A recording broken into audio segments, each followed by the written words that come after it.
Exercise 8.1, question number 2. If the diagonals of a parallelogram are equal, then show that it is a rectangle. हमारे को given है एक parallelogram. Let's make that parallelogram. Suppose करिए इस तरह से एक कोई parallelogram है. इसको लेबलिंग कर देते हैं. Let's name this vertex A, this is B, this is C and this is D. यहाँ पे इसके diagonals की बात हो रही है. The diagonals are equal. तो डायगोनल ज्वाइन कर लेते हैं. तो एक डायगोनल हुई AC and the other one is BD. ये इक्वल गिवन है.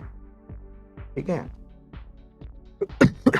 हमें प्रूव करना है कि ABCD अगर इसकी ऐसा पैरेललोग्राम है जिसकी डायगोनल्स इक्वल हैं तो कि ये रेक्टेंगल है.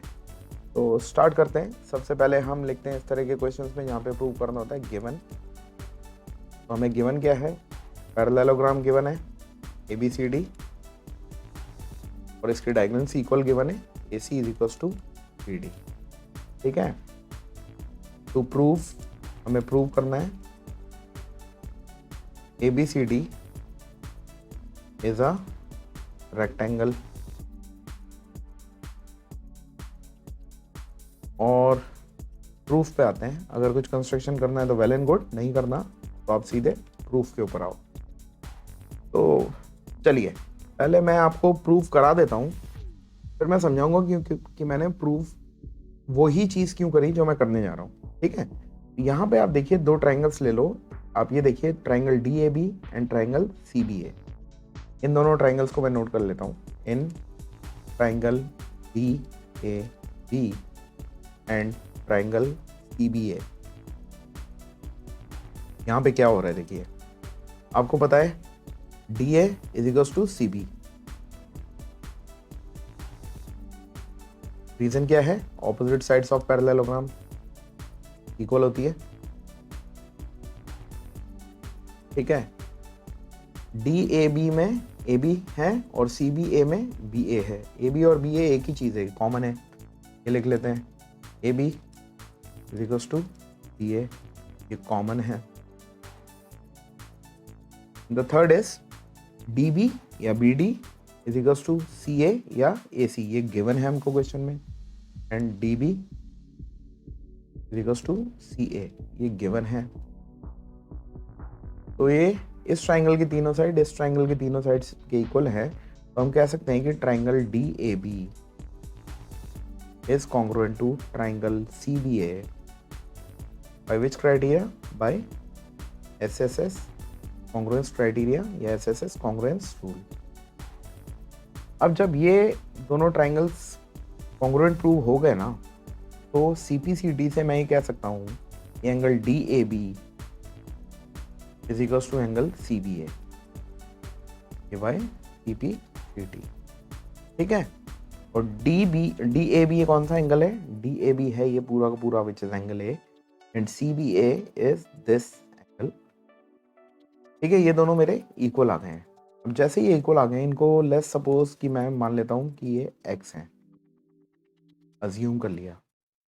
तो ये पैरेललोग्राम के एडजेसेंट एंगल्स हैं and adjacent angles of a parallelogram are supplementary. ये हम जानते हैं.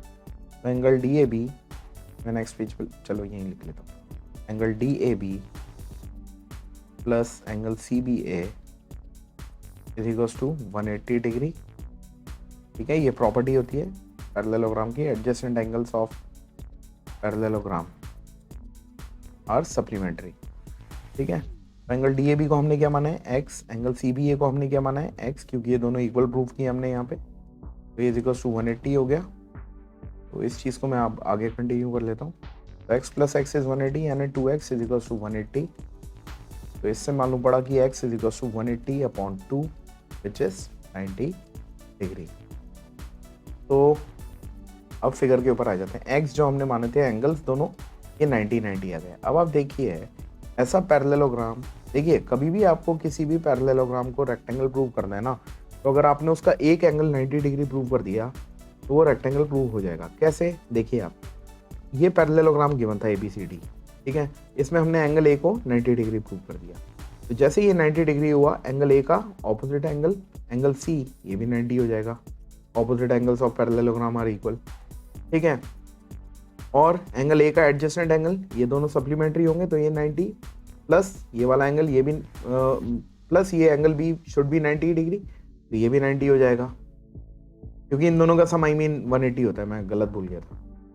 ये दोनों एंगल सप्लीमेंट्री हैं तो ये 90 है तो ये भी 90 होगा, और ये इसका ऑपोजिट, ये भी 90। ऐसा पैरेललोग्राम जिसके चारों एंगल्स 90 डिग्री होते हैं वो रेक्टेंगल ही होता है, क्योंकि रेक्टेंगल में सारी प्रॉपर्टीज वही होती हैं पैरेललोग्राम वाली, एक्सेप्ट कि उसके each angle is 90 degree and diagonals are equal.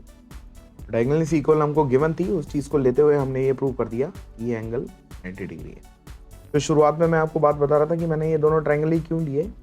ये ट्रायंगल्स मैंने इसलिए लिए थे क्योंकि DAB जैसे ही मैं लेता हूँ और ट्रायंगल CBA में लेता हूँ, DAB से मेरे को पूरा का पूरा एंगल A मिल रहा था और CBA से मेरे को पूरा का पूरा एंगल B मिल रहा था।